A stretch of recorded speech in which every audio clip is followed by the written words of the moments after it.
Hello, everyone. Welcome back to another Career Journeys with Coach Stella. I am your host, Coach Stella, and I am joined here by another fabulous guest, Mrs. Brittany Johnson. Brittany, Hello. welcome. Welcome Thank to you. Career Journeys. How are you today? I'm doing well. I'm doing good. I appreciate you for having me, and giving me the opportunity just to discuss my journey. Absolutely. Without further ado, let's get into it. For everyone who is new to this channel, thank you for joining us today. My name is Coach Stella, and I am your host in this Career Journeys where we unpack everyday individuals throughout to tell their story of their career. And we start from the beginning and we talk through all the wins, all the lessons, all the bumps, and joy along the way. And so, thank you all for tuning in. Brittany, Yes. I would love for you to just introduce yourself to the audience. Please feel free to share any and everything that you think would be helpful for us to know as you begin your journey. Yes. Thank you again. Like I said, thank you so much for having me. I always love sharing my journey and also hearing about other people's journeys. So excited about this series and learning more about it. I would say that I am a people leader. I am a content creator. I'm also a community builder. And I really built my career over the past 10 to 13 years around those three core things. So I graduated with both my master's and my bachelor's degree from SIUE. And then I went to work in several different, very prestigious universities, Northwestern, Fortune 500 companies, LinkedIn, but really have really grounded myself in those three things along the way.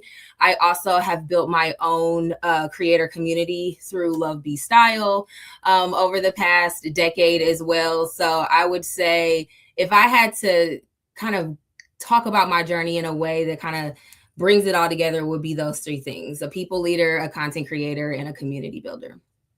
Awesome. Brittany is for the people, y'all. I am. And anybody who has ever been on my team knows how much I am for the people. Absolutely. Absolutely. So let's dig into it. So, all right. Brittany, talk to me about where you're from. Where is home to you, and where did you grow up? Yes. So I am from Springfield, Illinois. That is where most of my family is from there. And then when I went to high school in Normal, Illinois, it's where Illinois State is. So went there. I probably moved to Bloomington Normal around third grade. Graduated from Normal Community High School. And then I decided I wanted to go to college. College was really important for me, because I wanted to do something different and I wanted to have a different life, to be honest. And everything that we heard back in the day was go to school, go to school, go to school. And so I was like, I'm going to school. And so I then went to Southern Illinois, Edwardsville, SIUE, go Cougars. I went there and was there, got both my bachelor's degree in mass communications and then my master's degree in public administration from SIUE. So I would say home right now to me is St. Louis. I am St. Louis through and through. I was not born here. I was not raised here, but I rep St. Louis like I was because I've grown to love the city so much. It's kind of, the areas where I have my son. It's where I met my husband. You know what I'm saying? So it is home to me now. That is awesome. All right. So Southern Illinois, Springfield. I don't think I knew that. Okay.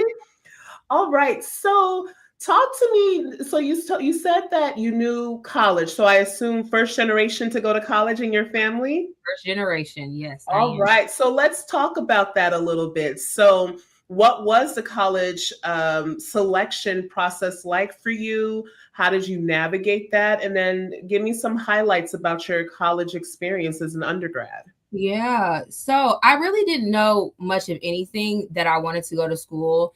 When I was in high school, I was able to go on these HBCU college tours where we would go to different HBCUs around the country. And I really wanted to go to an HBCU, but I didn't have the money and I didn't also know how to get there. Right.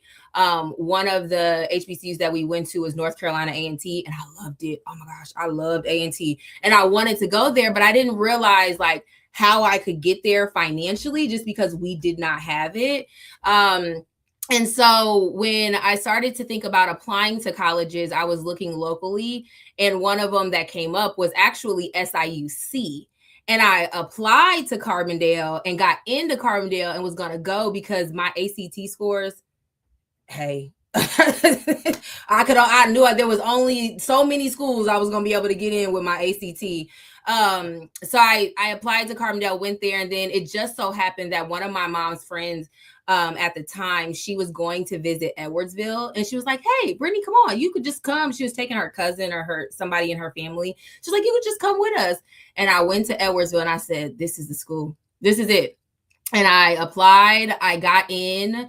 I was on it was kind of like a academic probation because again, my ACT scores were not the best. So I had to start off in kind of these, not these like initial classes, and then I kind of moved my way from there. But SIUE was probably the best experience I've ever had in my life. I literally almost all of the friends that I have today came from SIUE.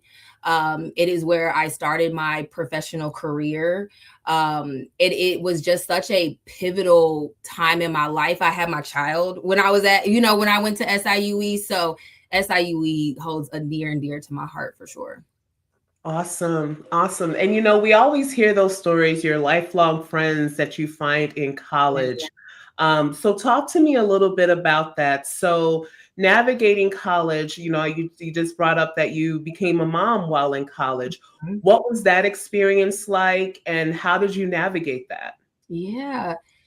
Determination is really how I navigated it. I had a situation happen to me when I was in school where when I had told one of my advisors at the time that I was pregnant, she kind of alluded and kind of asked if I was going to have an abortion. You know what I'm saying? Like that. And I was a little taken aback by that, a little offended, you know what I'm saying, as well, in that line of questioning, because it felt like to me she did not believe that I would be able to do it while being in school. And I became determined to graduate, and I became determined to finish my schooling.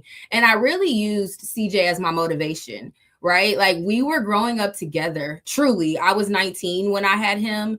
I didn't know what I was doing. I was figuring it all out myself at the time, but I knew that school was important to me and I wanted to give him a better life than I had growing up. And so I needed to be determined to finish this, because that, to me at the time, that was the only way I was going to be able to achieve that, is if I got my bachelor's degree. That is awesome. That is awesome. And one, I'm sorry that you had that experience of someone questioning your ability or questioning your choice. But it sounds like you use that as, okay, I can show you better than I can tell you. Yeah. And that's kind of how I've been all my life, is when people doubt me, oh, please doubt me, because I'm really going to show you immediately just how hard I'm going to go and just how wrong you were about me. So I really use that unbelief when people don't believe in me as like a motivating factor for me to keep going, because I can show you better than I can tell you, Let's talk about that a little bit. How do you build that resilience? How have you come to build that resilience and that assurance of your self-worth, and where does that come from? Yeah. I want to say it comes from my mom. My mom has been one of the most resilient people that I have ever met in my life. Like there's been so much that has happened in her life, so much that has, tried to keep her down and should have kept her down. If I'm gonna keep it honest. And she's always found a way. She's always found a way to show up, to be herself, to really learn, to grow. And I think I learned that from my mom. And so I then took that within myself, to say, you can do anything. If you can see your mom, live this way, or, have these experiences, like you can do better. Right. And I really kind of developed that from watching her. And then I think just in my own natural self, my family likes to call me a little bossy. So like I truly I also don't like people telling me what to do, and I wanted to give myself a choice. And that was one of the ways that I could do that was going to school. Awesome. Awesome. Yes, mothers lead the way. I cannot tell you. And even just women, other Black women, the fact that standing on the shoulders of some resilience, Mm-hmm. real women. So shout out to the moms out there continuing to do the work, even at our big age. I know. Hey, I'm a girl. Hey, this I'm a girl. All right. So, mass communication major in college. Mhm. Talk to me about where your vision was professionally and how you navigated your first professional role. Talk me through that. Yeah. So I kind of fell into mass comm. I did not go to school wanting to be a mass comm major. I went to school initially wanting to be a teacher. And then when I had CJ, I was like, ooh, I could be an OB doctor. And I was like, I'm gonna be a doctor. And then I took physics and I learned very quickly that science is not my jam. And so in the conversations that I was having with my advisor at the time, this was a new advisor. We started talking about just what interested me, what, you know what I'm saying, what I would think would find valuable. And mass comm came up. And I took the first few classes and I said, you know what? I think this is it, because the television, the production, the radio, just the classes that I was in. I remember we had a script writing class that I absolutely loved. It just became something that felt like it was aligned with who I wanted to be and what I wanted to do. But unfortunately, because I had a child, I had to get a job in media. It is not, you know what I'm saying, that stable, and I needed some stability. So I did not actually get into a media role initially. And just, started working after I had graduated college. But I went in not knowing what I wanted to do and just kind of fell into mass communication, and then it kind of moved forward in that way. Okay. So talk to me about how you landed in grad school. What was this decision to return back to school? Yeah, that's a good question. So when I was working at SIUE, I was working as a building supervisor. And my manager at the time, she was one of my biggest champions, especially with me being a young mother in school. I mean, she helped me grow so much that I started thinking like, hey, this could be a career. I knew nothing about student affairs. And because I'm such like a community, I'm a people person, I just really loved the role and was learning that I could turn that into an actual career. But I needed a master's degree. I needed a master's degree if I wanted to keep moving up within higher education. So I just decided, I said, hey, if I'm going to make student affairs, higher education, like my career path now, I need to go back and get a degree. And at the time, they didn't have the master's degree in higher education at SIUE. I think they do now. But so I needed to go somewhere. So I chose public administration because it deals with organizational leadership. And then it also had some other components like healthcare administration, nonprofit administration that I could also think about parlaying in the future as well. So I chose that to be more well-rounded and also to achieve me needing that higher education degree if I wanted to move up in leadership within the field. Awesome. So what was your dream role? What were you aspiring to post graduate degree? I wanted to be an executive director of a student union. I loved the student union on college campuses. I feel like they are the heart of the campus community. It's where you eat, it's where you meet, it's where you relax. And I loved being around the energy of that type of environment, but also being able to foster what that culture and what that community would be. And so eventually I wanted to be able to spearhead that for a particular university. So that was my career goal when I left my master's degree. Awesome. And so talk to me about your first role. What did that look like? What was it? Yeah. And what was that experience like? Yeah. So my first role, I was an event coordinator at SIUE. And I ran the events on campus. And really my main goal was to make sure that the students understood what they needed to do to have a successful event. I felt like that there was so much red tape, so much confusion, misinformation, and nobody was really there to help them grow and learn. And that's what I truly wanted to do. I loved events. Part of the reason why I went in the event route first was because of Trish, who was my supervisor when I was a manager. And I just felt like I wanted to be able to help them to have successful events. And I wanted to be an advocate for them, to know what the resources that they need and to really kind of help them navigate some of that red tape that comes with being in higher education and not knowing and people not wanting to help you. So that's what I did when I initially got there. Is I was a event coordinator of events at SIUE, and then kind of moved up from there. Awesome. Awesome. And so how has how has that experience shaped you? Like, where are you now professionally? And what was the journey that led you to where you currently are?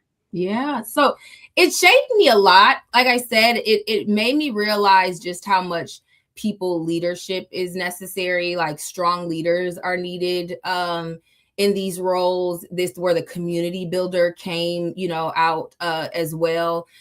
So after I left SIUE, I went to be at the time it was the assistant director, but then eventually got promoted to associate director at Northwestern, and ran the events for the entire Northwestern campus, which is not something that I thought I was going to do. I thought I was going to stay central to the Morris University Center. And by the time I left, I was doing the regalia for the commencement ceremony for Northwestern. So I was able to really grow and develop in a lot of ways in that role. And it was probably around 2019 where I started to feel like I wanted a bit more of a different challenge. And I wanted to grow my skill set in a different way. I felt like I had done all that I needed to do in higher education. And so I wanted to take my skills somewhere else. And then that's how I landed at LinkedIn. They were building a very new team. It was called the implementation team. And they were looking for people with, a different set of skills that could help them to build this new program that they were launching at LinkedIn. And so one of my old mentees at SIUE told me about the opportunity. I met with the manager, Erin. That's my girl. Love Erin down.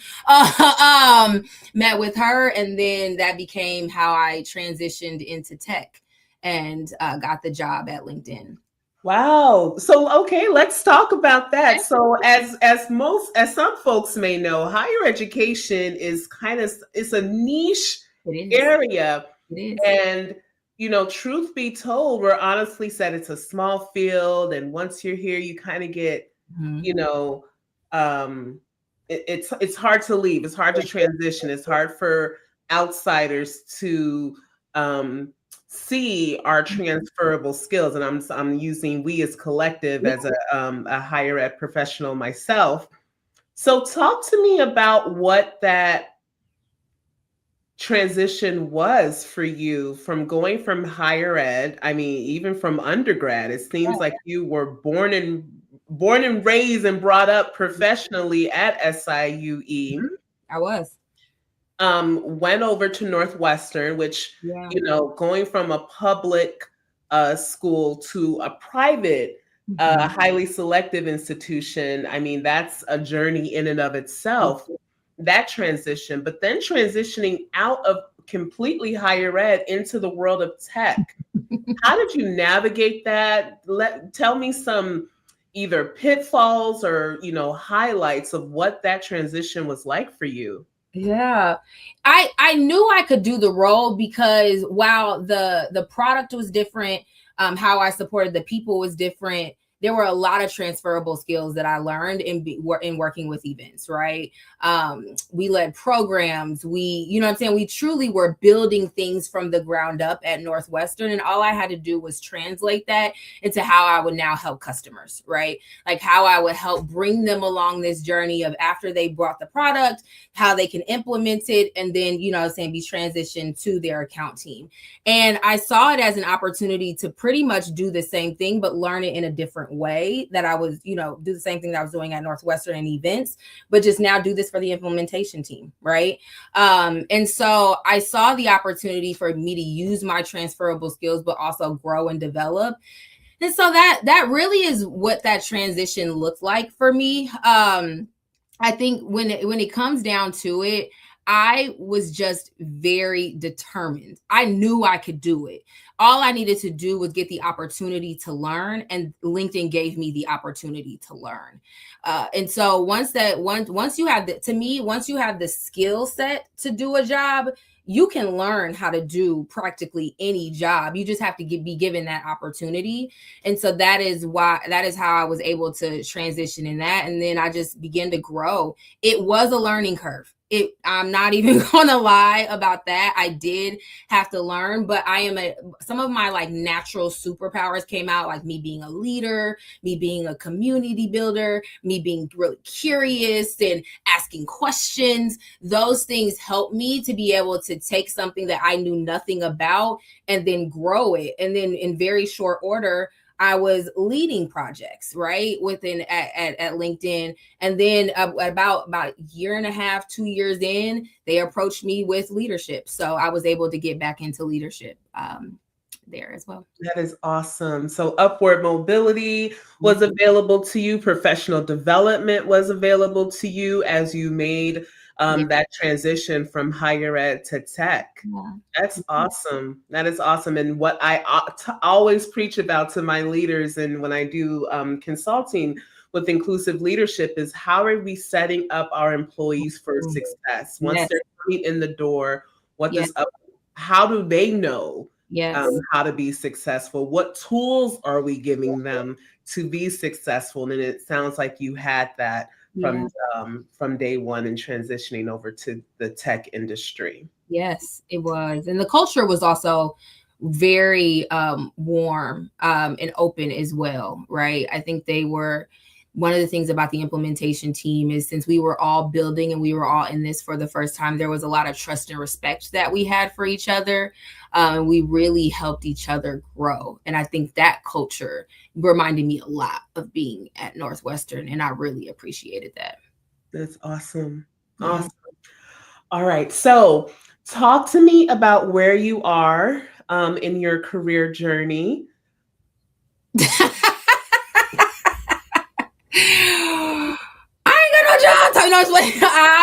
I'm currently navigating a career transition. I was laid off from LinkedIn last year in May.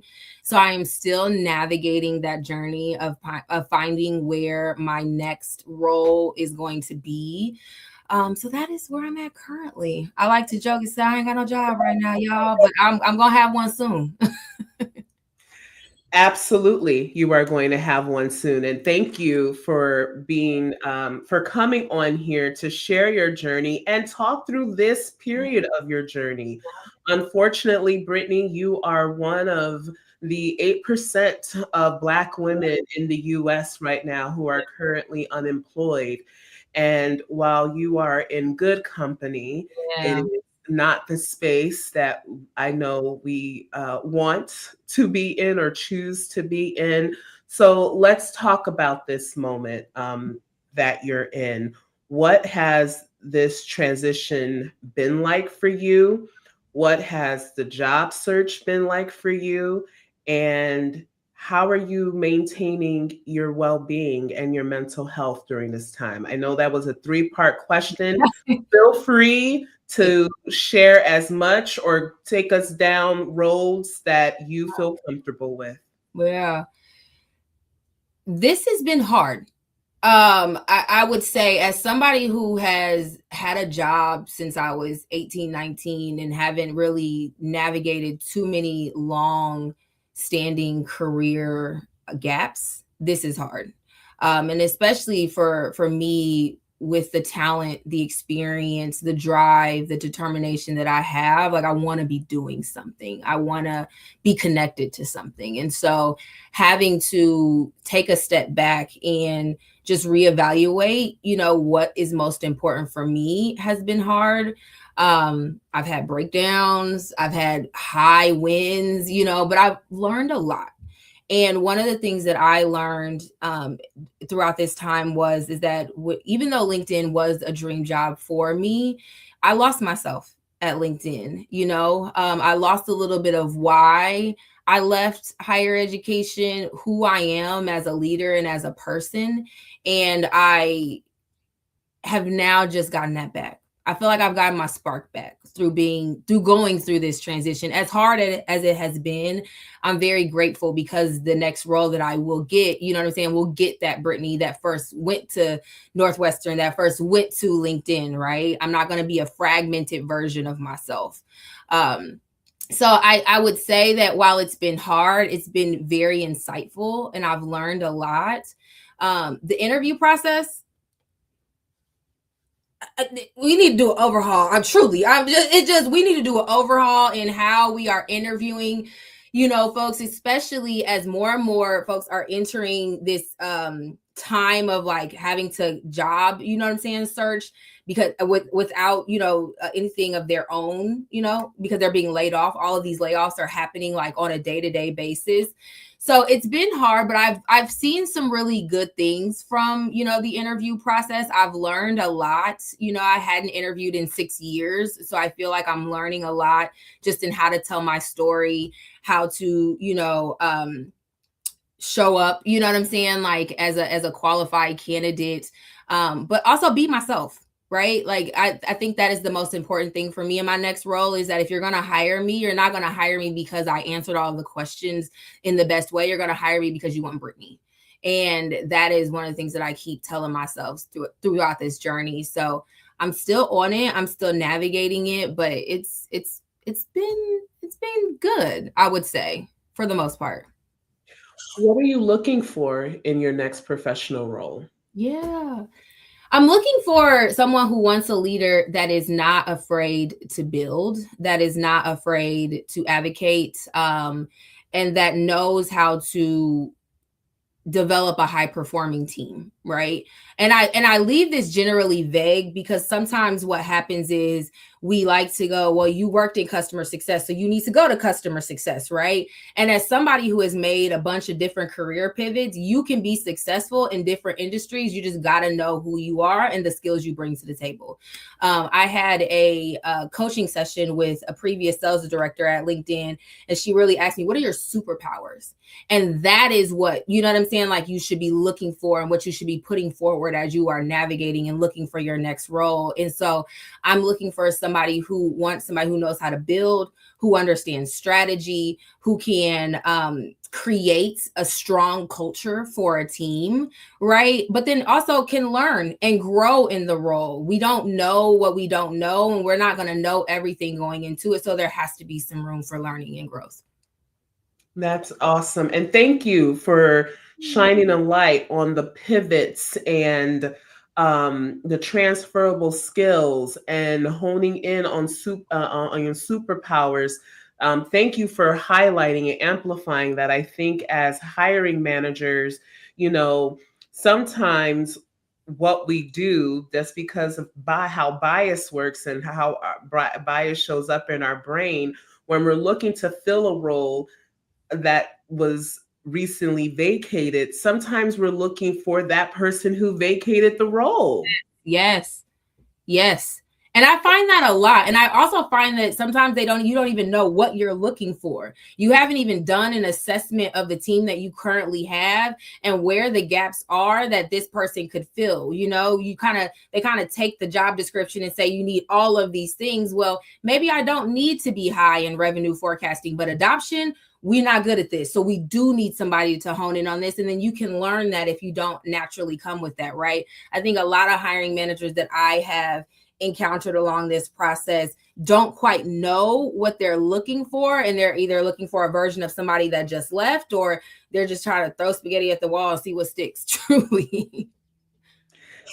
Absolutely, absolutely. And one of the things that I appreciated about spaces that I have been in, primarily in higher ed, who Yeah. have really taken the time to be intentional with the searches, not doing it within a vacuum, talking with team members, forming committees, search committees, who are really assessing the needs of that department, the needs, the gaps that this role could Yeah. fill before even reviewing the resumes. And Yep. so, as I go around different companies and we talk about inclusive recruitment, inclusive hiring practices, that's one thing I often preach about and train about is Yeah. one, how are we who are we looking for? Who have we brought to the table? Are you doing this on your own? Have you talked with other people that would interact with this role? What are they looking for in a colleague? Yeah. So on and so forth. And so thank you for highlighting that as well. Yeah, I think organizational leadership is a lost art for a lot of companies nowadays, right? I think that they invest so much in the product, or they invest so much in the people who are working with the customers, that they aren't investing in their leaders. And I think truly that is where some of the disconnect happens, right? Like people don't leave jobs, they leave leaders, right? And so there's a gap that I'm seeing in organizational leadership, and truly understanding the structure and what is needed to help your team, your department, your organization win. Absolutely. 100% agree with you on that. And unfortunately, what I'm also seeing is, as someone who's in training, learning, and development, unfortunately, when budgets are getting cut, that's the first thing to go. Yeah. Um, and so I'm coaching people who haven't had professional development in years, Yeah. not even it haven't interviewed in years. They haven't done anything. They no upskilling, no anything. They just been keeping their head down and doing the work. Yeah. And unfortunately, a lot of people of color, you know, Mhm. fall victim to that of keeping your head down and letting the work speak for yourself. Unfortunately, doesn't help. It's not beneficial to us, especially when we get back into the job search Mhm. market. Mhm. Um, Exactly. I yeah. agree. Lots of work to still be done. Absolutely. So, Brittany, how are you maintaining your health and well-being during this transition period? I know searching for a job is a full-time job itself. What are some other things that you're into? So I have learned it's really a combination of a few things. It is one, therapy. I did not understand just how important therapy would be in this journey until I had my first breakdown. And that is what truly opened my eyes to say, hey, I know that you are strong. I know that you are determined, but this is something new that you are navigating, and you need the support. You need the help professionally. So I would say definitely, if you have the means to see a therapist and have those sessions, then do that. Another is community. My community, I'm telling you, I could not even remotely get through this season without my community. And I'm talking the check-ins, the sending jobs, you know what I'm saying? Like even helping to like give me lunch someday, or sending flowers, or just a quick text to say, hey, I'm thinking about you. How are you doing? Feeling like somebody is seeing me in this transition has helped me to say, I can get through it. I got it. I got it. You know what I'm saying? There's people that got my back. And then I've, found hobbies that I really have enjoyed that have kind of helped to take my mind. I love puzzling now. I've did about like 20 puzzles, and I absolutely love it. Puzzling has become my jam. And so I found a hobby that can help me to like decompress, take my mind off of it when it gets a little bit too hard. But I would say those three things are really helping me to like navigate. And I don't feel like if I had those, then I would be very, very lost. Right. Mm. Thank you for sharing that. You know, the power of community, Mm, the power of being able to lean on others and be mhm. seen by others in this moment of Yeah, transition for yourself. And it's the little things, the little things. check-ins, the flowers. Absolutely. Thank you for highlighting that. And I can't stress that enough. If you, you know, to the folks out there, as if you know of anyone who's in this space and in this moment of time, just can, you never know, any little thing works and helps and matters in this season for folks. So you know, I know sometimes it's the same thing, you know, it's grief. Yeah, it is. It's grief when you lose something that was meaningful to you. There's a mourning period for that. And culturally, I think we have a hard time showing up for people who are in mourning. And it's because and human nature is that we hate to see someone in pain. We hate to Yeah, experience someone in pain. But you know, if we push through that, we any light you can shine on someone yeah. can make a world of a difference, It especially in can. these times. Yeah, it can. And I also want to say is I don't even think we think about job loss as loss, right? Like or mourning and grief in that way. And especially when it's done so suddenly and traumatically as being laid off, right? Like you're here today, you're gone tomorrow. Truly, in 6 hours, I was no longer an employee. And so I don't even think we recognize it as that. And so we're not dealing with it in the same way as if we would lose a loved one, right? And I just recently came to that understanding of I've actually been going through 10 months of grief, like 10 months of loss. What I thought, you know what I'm saying? Like I had what I thought was going to be my career trajectory was gone. You know what I'm saying? In a matter of minutes, right? And so I don't even think we take the time to think about it in that way. But I feel like if we do and we're really honest and the community shows up in that way, then we'll be able to, see it for what it is, help people navigate it in the most healthy and best ways. Because it is a loss and it is a huge loss. And it's not just financially, it's mentally, it's emotionally. You go through so many things. Like just yesterday, I was having such a terrible day, right? And now today, it's like you're on this like roller coaster of emotions day in and day out, trying to apply for jobs, trying to keep your spirits high, right? Trying to maintain that hope. And I really think that was one of the things that came out for me was I've been grieving. I've been in a season of loss. Yeah. And just naming that in and of itself. It's powerful. It is very powerful and and I know folks who are watching who might see themselves in the space that you in, recognize the space that you in, may not have even acknowledged that for themselves. Yeah. So thank you for sharing that with us today.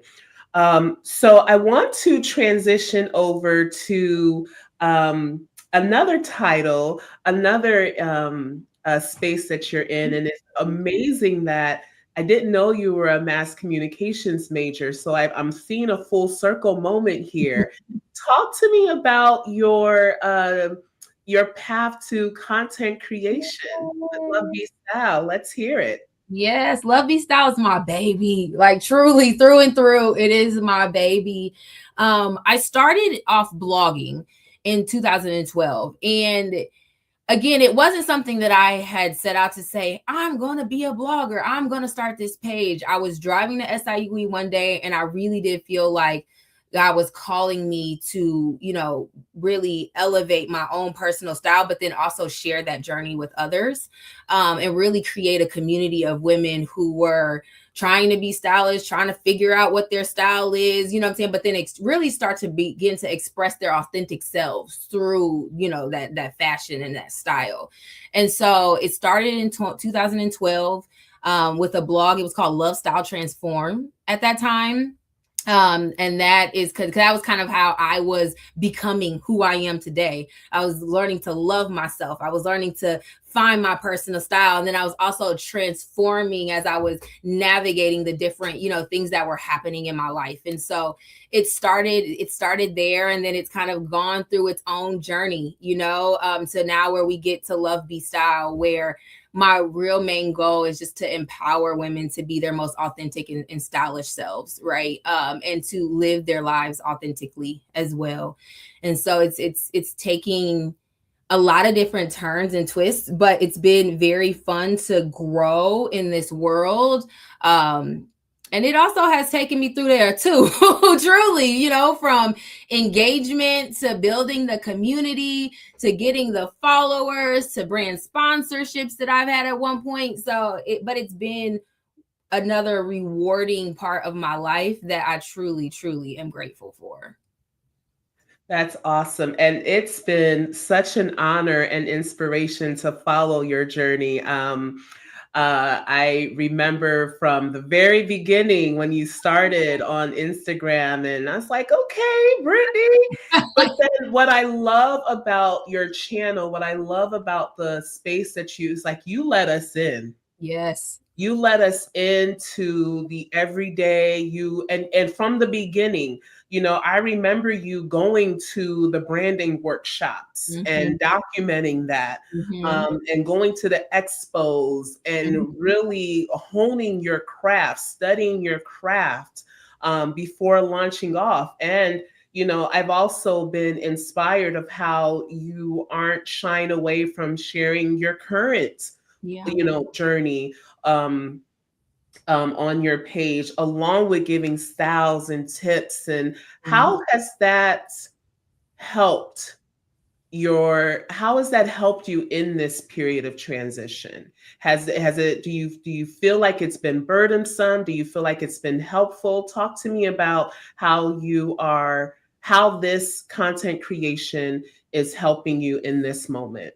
Yeah, it's been a little bit of both, if I'm gonna be honest, because when you are in a season of loss, you're looking for something to replace, right? And what I had to learn was Love Be Style is not a replacement of what I lost. You know what I'm saying? It has always been there. And so it was burdensome at one point because I'm like, it needs to replace it. It needs to become my job. And instead of just being the expression of who I am and what God is doing in my life and how, I'm moving forward in that within my style and other areas of my life. So I would say once I was able to realign to get back to what the true meaning and what I really needed to do with it, it has become freeing, honestly. And I've begun to enjoy it a lot more. And I love when I'm able to connect with other people and they say, what you said there, I really like that. Or girl, I love the way you know what I'm saying, put that outfit together. Or I just really, honestly, the reason why I do it is for the community. It's not for me, but it is for the community. And I really like seeing just how much people, you know what I'm saying, love to express their own selves or share with me what's going on in their life. I really love that aspect of Love Be Style. I love it. Yes. And I am one of your biggest fans, and I definitely appreciate you putting yourself out there because I relate and resonate with so much that you Yeah. share and do.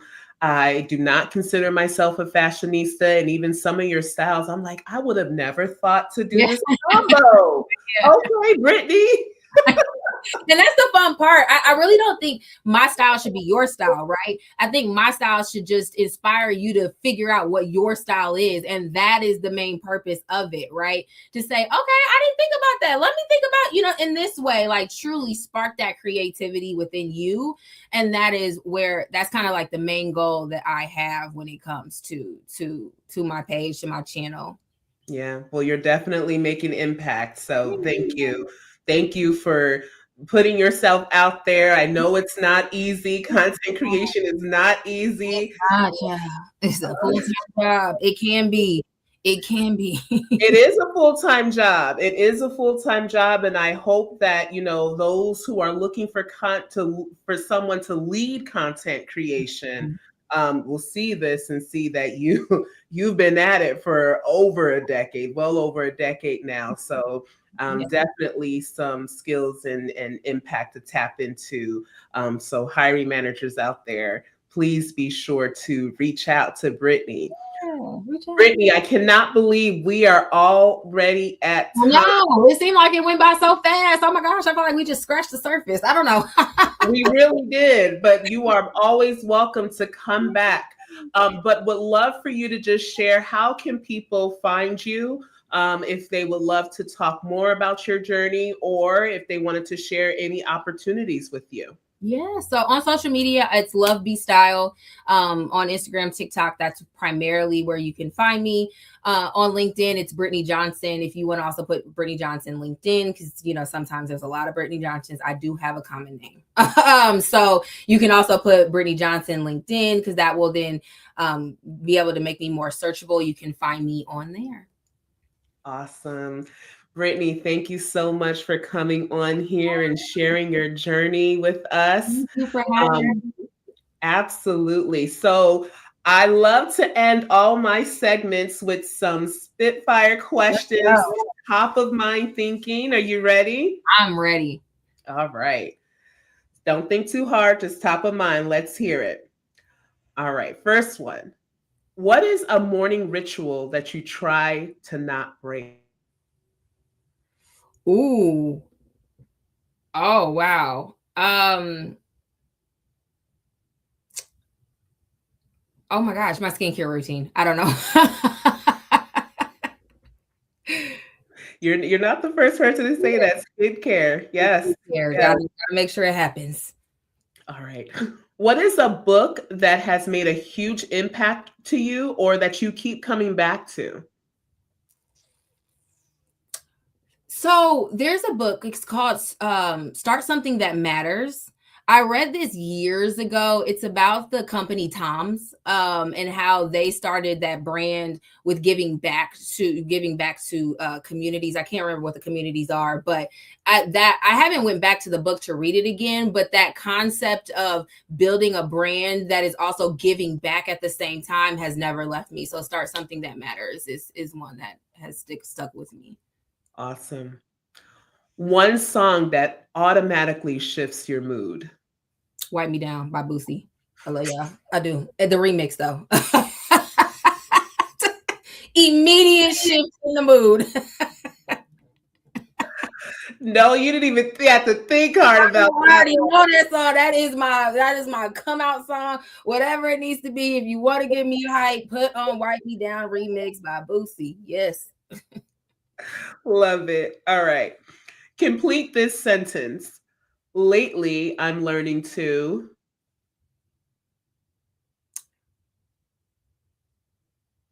Be kind to myself. Mm-hmm. Love it. Mm-hmm. I love it. Brittany, thank you so much for coming on today. It was so great to catch up with you. It was so great to learn your journey. I always know bits and pieces, but I've always learned something new in these interviews. And I thank you so much for coming on, sharing your journey, and inspiring others.